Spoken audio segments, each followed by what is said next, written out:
มาณนี้หรือเปล่า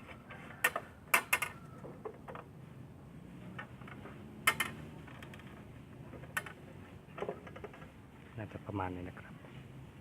โอเคครับเราจะทำการเผาไส้ตะเกียงกันนะครับแอลกอฮอล์นะครับรูจุดทั้งนี้ใช้เศษทิชชู่นะครับรอเลย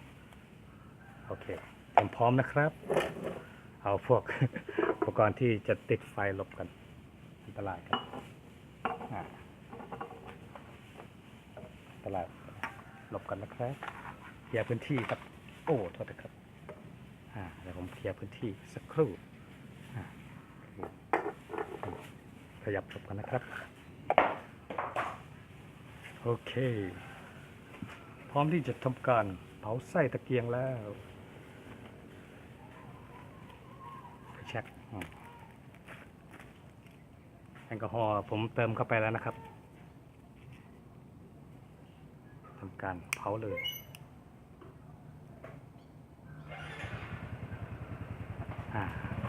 เผาไส้ตะเกียงครับ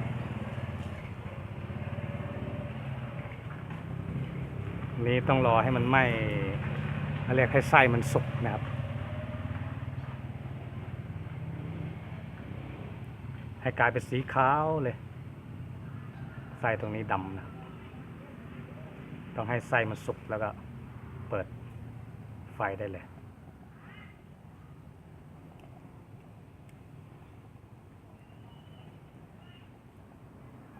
นะครับรอลุ้นกันครับจะติดหรือไม่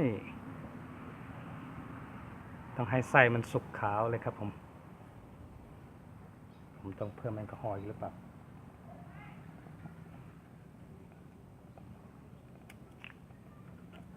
เพราะด้านบนยังไม่ค่อยสุกเท่าไหร่นะ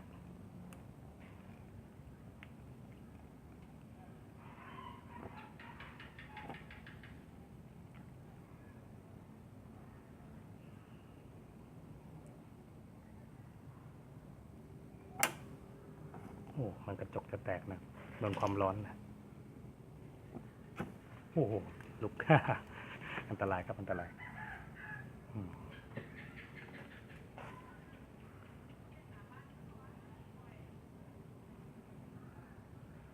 ใกล้จะหมดแล้ว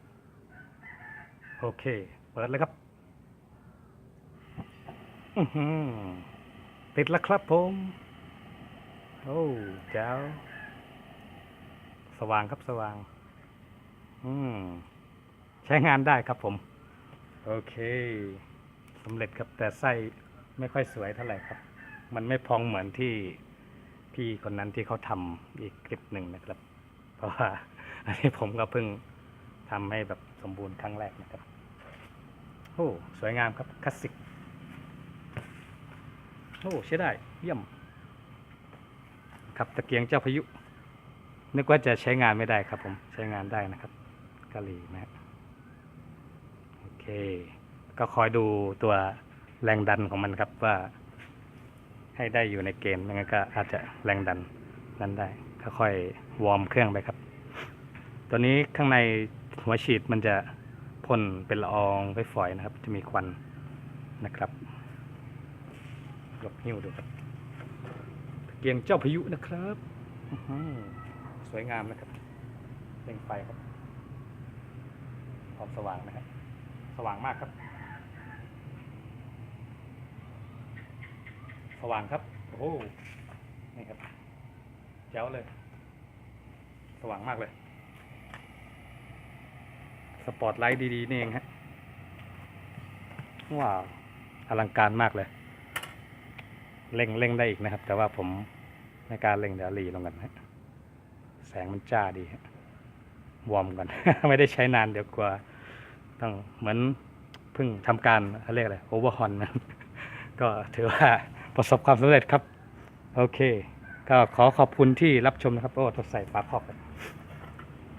ฝาครอบตัวนี้เขาบอกว่าสำคัญนะมันจะช่วยสะท้อนแสงให้อยู่ด้านล่างนะครับไม่ให้แสงมันกระจายไปไกลนะครับคลาสสิก สนิมขึ้นเต็มเลยคลาสสิกมากครับว้าวเจ้าครับโอ้ ครับผม ขอบคุณที่รับชมครับผม ก็ฝากกดติดตามกดไลค์กดแชร์ด้วยนะครับ ก็ขอจบคลิปเพียงเท่านี้นะครับ สวัสดีครับ